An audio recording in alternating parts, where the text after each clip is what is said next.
Jode matatu mapacho ka koro okwayo obila maranga paya mondo ket lwasi makare ne derepe kinde magintiere apaya.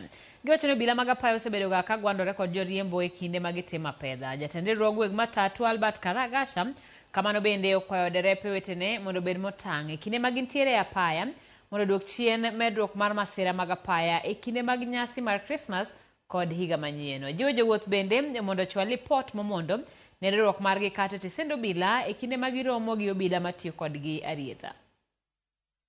We are urging our drivers wherever they are to make sure that they drive very careful on the roads and to make sure that they adhere to the rules which have been put there by the government. And we are requesting the police traffic to be friendly on the road, because we know very well that there is some harassment going on in Kisumu, we saw yesterday. We are saying we don't want harassment. Let them be gentle to our drivers. Let them be gentle to the customers. We are urging our passengers wherever they are. If they see any driver overspeeding, they need to report to the SACCO or they can report to the police.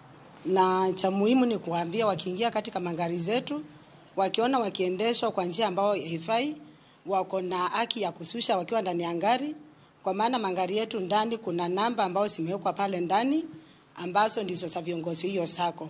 Kwa hivyo uwe huru wa kuinua na kupiga simu, usikumbali upelekwe kwa njia ambayo haifai.